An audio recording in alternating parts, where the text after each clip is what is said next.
Hey YouTube, how's it going? Kevin Cleary here with a knife video for you. And today we've got a pretty cool blade in front of us. This is the LionSteel SR11. Overall knife of the year for this year, 2017. And I can definitely take a look at it and see why it's the overall knife of the year. The design is very cool. The fact that it's an integral construction, the fact that they made some interesting updates, all of those things I think kind of come together. This is sort of the follow-up to the SR1. And so if you're familiar with the LionSteel SR1, you can definitely see sort of that family resemblance here. They have made some appropriate changes. The most, I guess, significant being the fact that it is on bearings and it has a flipper. So if you want to sell a knife in 2017, you need to put a flipper on it. It needs to have bearings, and so that kind of makes sense. Excuse me, guys. Now, I do have to extend a big thank you to Real Bush Monkey EDC, who sent this knife for review, as well as a few others. So you're going to hear that name a couple more times in the next month or so as we go through some of these knives that he's sent along.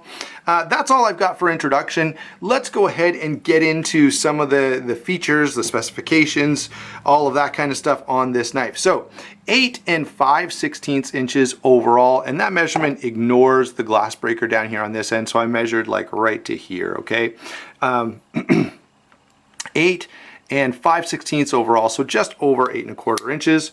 3 5/8 inches on the blade, so nice big blade. 4 5/8 inch handle, and 5.1 ounces. So fairly standard numbers, what we're used to seeing for an EDC knife. One thing I will say is this knife is pretty thick in this dimension, so it could be a bit of a pocket hog. For me, I don't carry anything except my knife in that front right pocket. And so, you know, I'm not really that concerned about the width of a knife or even how much space it takes up in my pocket overall. Not a deal for me because I'm only carrying a knife up there. If you're trying to fit a bunch of other stuff in your pocket though, that may be a consideration for you. Let's go ahead and take a look at this blade, all right? This blade, this is of course the satin finish version. There is a black DLC version of this knife available as well. I'm not a huge fan of the black DLC, so I'm kind of glad that Scott sent me the satin finish. Draw point blade, Sleipner steel. Now Sleipner steel, the way they describe this steel is essentially it's D2 but more stainless. And my experience with it has been quite good. Now that wood, by the way, you may have heard that phrase before, like D2 but more stainless. You hear the same exact phrase used of CTS XHP, like what you see on like what you see on most cold steels these days. And I would say the performance is probably similar to that. They do grind this fairly thick, and that's definitely one of the things that they talk about with D2 is that it's going to perform better with a thicker grind. And so maybe Sleipner is the same, and that's why we're seeing some thicker grinds on some LionSteels. You guys have heard me complain about that before. And this one's a little thick as well, although better than some of the others I've experienced, especially better than the SR1. So satin finish, nice swedge on the top, crown spine, and the swedge on the top doesn't come back all the way. And I've often said that's a huge deal because I want that space to get my thumb up here and be able to do some fine cutting tasks with the blade. So I love the fact that they didn't take the swedge all the way back.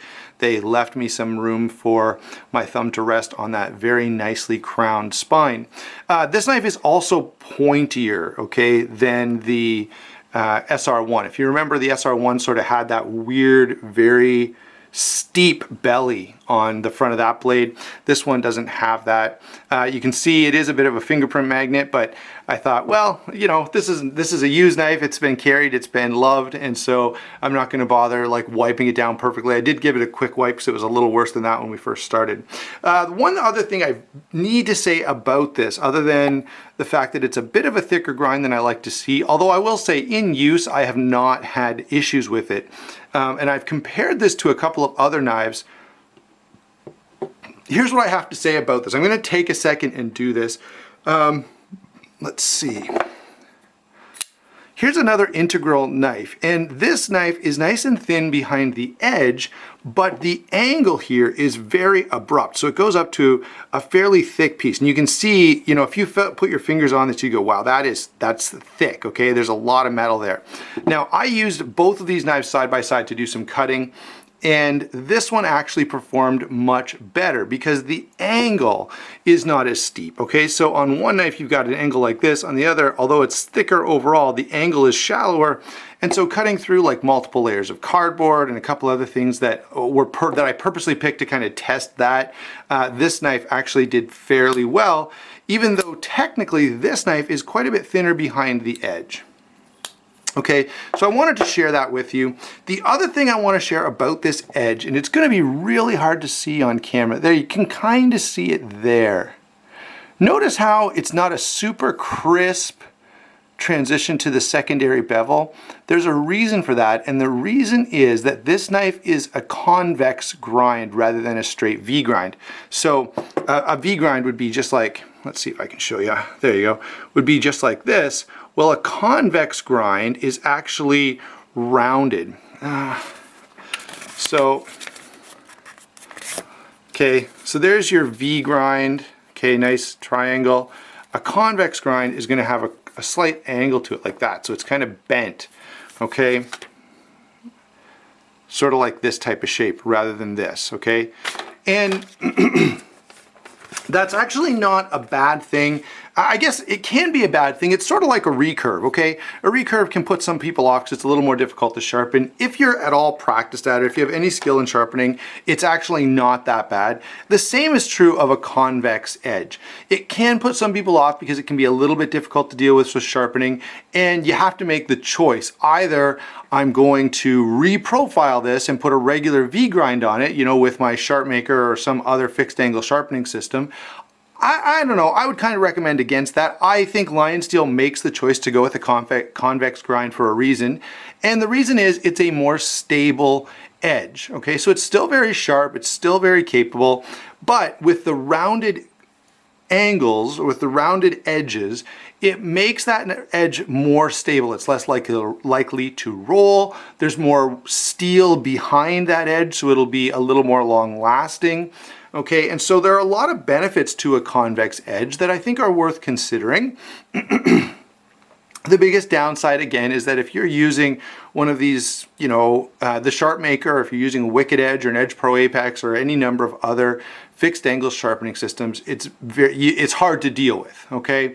You either need to use a stone and kind of adjust your angle as you go, or better yet, you can use a belt sharpener, or you can use, you know, a piece of sandpaper with something soft under it, like a mouse pad or a towel or something like that, that'll kind of wrap around, that'll match the profile of your edge here. Okay, so I felt like, I know that was a little bit of a longer discussion, but I feel like it was worth putting in there because, well, I definitely don't think a convex edge is a bad thing. It's definitely something you need to be aware of if you're going to buy this knife. And I have had people ask me, you know, I've got this knife and I cannot sharpen it. What the heck is going on? And it's because of that convex edge. If you're trying to, you're going to have to reprofile it before you can sharpen it with any kind of fixed angle system. All right, so there you go. That's my take on the blade. Very useful blade, very nice blade. I definitely have no complaints. The steel is good, the size is good, the shape is good, all of that stuff. It looks absolutely beautiful. I've got to give some credit for aesthetics on there. And of course, that edge is not an issue for me. Let's move on now to the action, which is much nicer than the SR1. The SR1, I remember having some sore fingers from playing with that over time. Not so with this guy. It does flip really nicely. The detent is not what I would consider a stiff detent, but it's certainly, as you can see, adequate to make the knife deploy the way you want it to. This is on bearings, and that does, I don't know,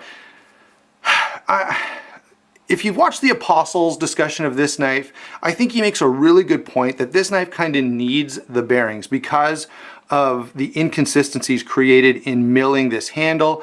There's a good potential for this handle to either be pinched or open. Now notice it's an integral handle. Okay, and what the point he's making is, so you're milling this U-shaped thing, and what he says is in the process of machining this billet of aluminum, there's a chance to get that a little bit too closed or a little bit too open. So there's some variation in the various handles on these, and as he's worked on them, he's noticed that variation quite a bit. Now, The nice thing about the bearings is that it allows for a little bit of variation and is going to still give you a really nice action, okay? So, in that sense, the bearings are really good. In another sense, however, the bearings are not so really good because I feel like the calling of this knife, as far as I'm concerned, is really to be a hard use, heavy duty, you know, go to war type of knife, and bearings really don't fit that role. I mean, it's not the end of the world, and I know you can spray a little WD-40 in here and usually get things going pretty well, even if you've dropped it in the sand or something like that. Certainly this is going to be a pain in the neck to take apart, so if you have to take it right down, you are going to, let's say, you're not going to love that experience.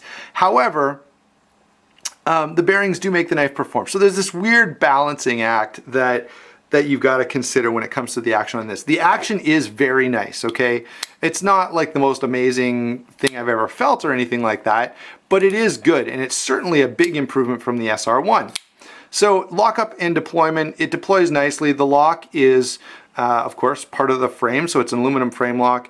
You've got your lock bar insert on the tip there so that you don't have aluminum on steel, which would just not work well.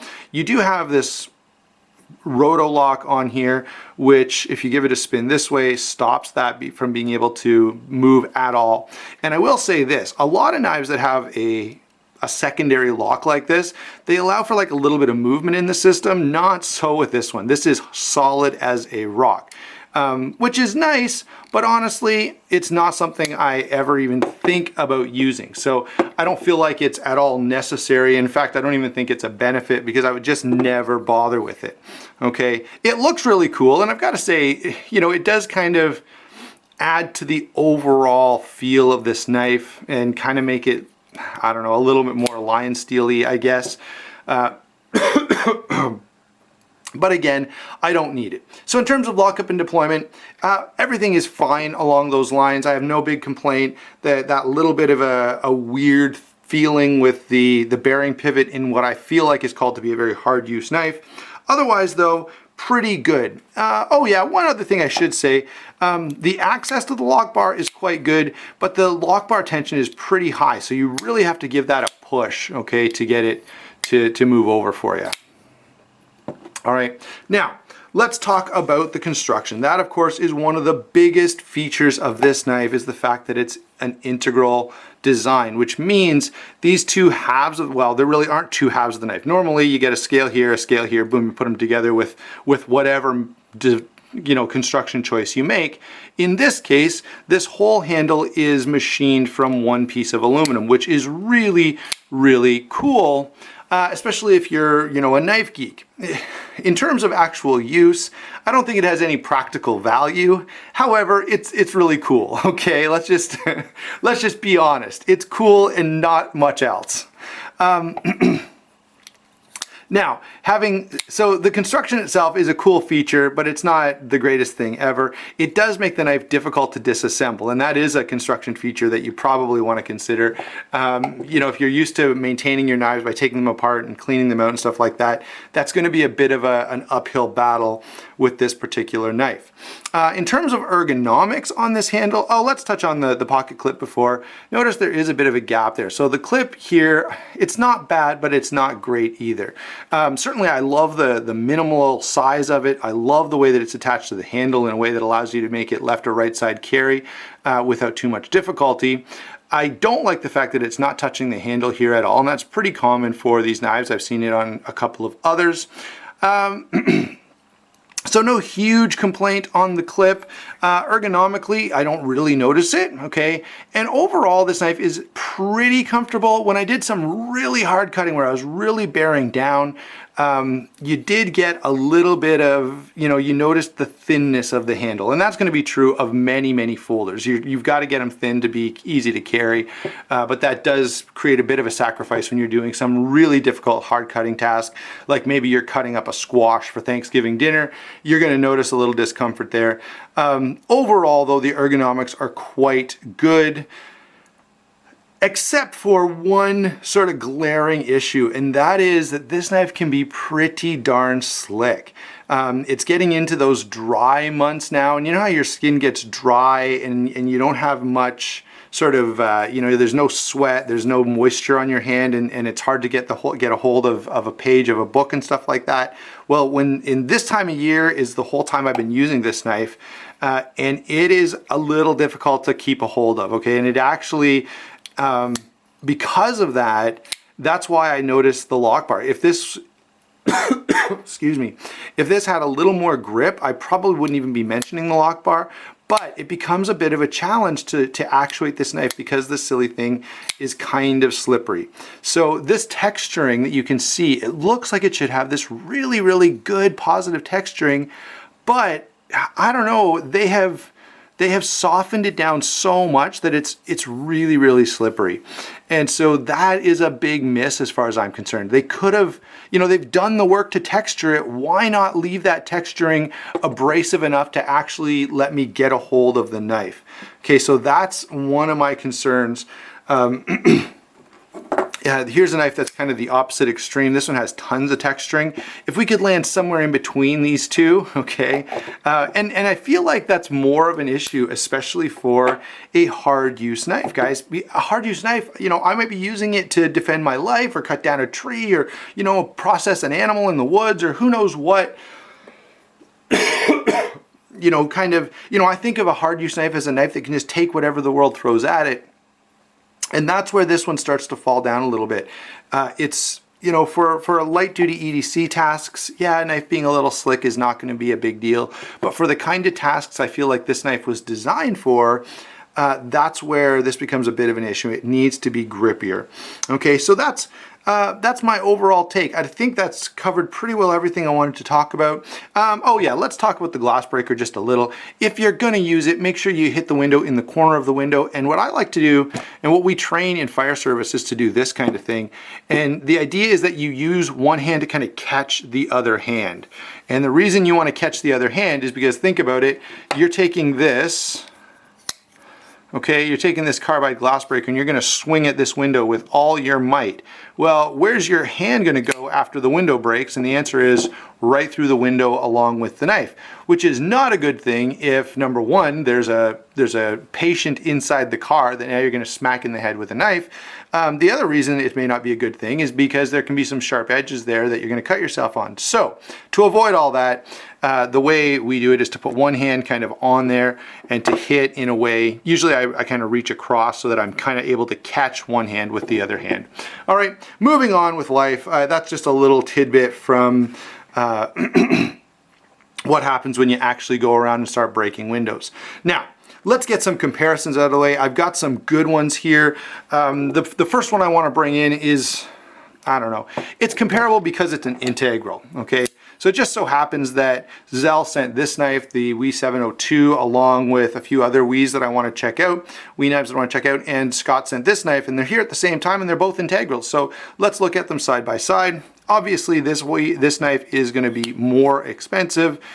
It is grippier, which is interesting, and of course it's ergonomic as well. But if you like the idea of an integral and you want something a little more expensive, this is a good option. The titanium version of this is a big step up, like another 200 bucks or so. Like, it's pretty steep.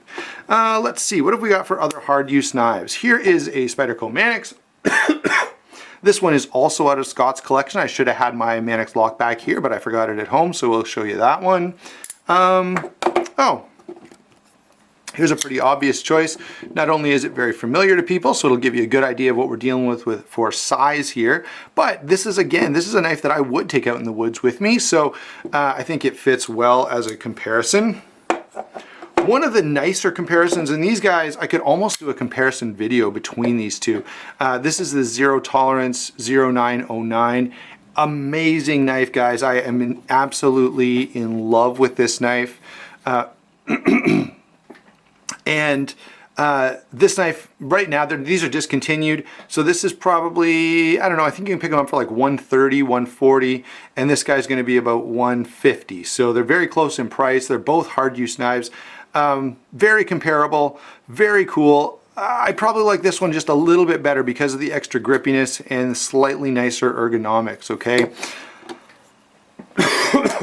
So if you're looking at this guy, this would definitely be one to consider as well. Now it's a brick, it's very heavy, so that's certainly a benefit of the SR11. There's your para tube, just because everyone likes to see a para two in these comparisons to give you a good size idea. What else have we got? Oh, let's throw this knife in here. This is not super comparable, but it kind of is. This is the Kaiser Toro, and I happen to have it here with me today, so I thought I'd throw it in because this is a pretty cool knife, and I'm working on a review, so look for that coming up. Nice action on this guy, but certainly in a bit of a different price point. What else have I got? Nah, that one's not too comparable. Let's throw this one in just because of the contrast here. So here's a knife that's insanely grippy, that has crazy texturing, and here's one that's just a little soft. So these two I only am throwing in here just for the contrast between one that, you know, this one is crazy how grippy it is, and then we've got quite the opposite on here. Overall, what are my thoughts on this knife, guys? And I know we're getting long, 20 minutes. This is an almost awesome knife, and in some ways it still is pretty awesome, okay? It's not so slick that I feel like you can't use it at all. Like, it's not the end of the world, but it's definitely slicker than it should be for its intended purpose, okay? That's my main complaint here. Lots of great features, an absolutely beautiful knife, and I can totally see why it won Knife of the Year. The action is great, the lockup is solid as a rock, the quality, the overall design, you know, all of those things, this knife just really, really nails it. And I think that's why, you know, and if you feel like I'm sort of overemphasizing the slickness on here, I think it's because I want to love this knife so bad. And every time I look at it, I think, what a beautiful knife. And when I hold it, when I flip it open, I'm like, this knife is so cool. And then, you know, you try to move it around in your hand, and you're like thinking, I could drop this. And that's so frustrating. So there's a bit of a disappointment in this one, with that lack of any tactile sort of grip on the knife. So there you go, guys. That's my take. I love this knife, and as a late use EDC, I would definitely recommend it. Or if you've got some solution, right? Maybe you can put grip tape on here, something like that, then yeah, go ahead. But as it stands, I feel like it's not quite where it needs to be everything that I wish it was. All right, thanks for watching. Don't forget to like and subscribe, and we'll talk to you soon.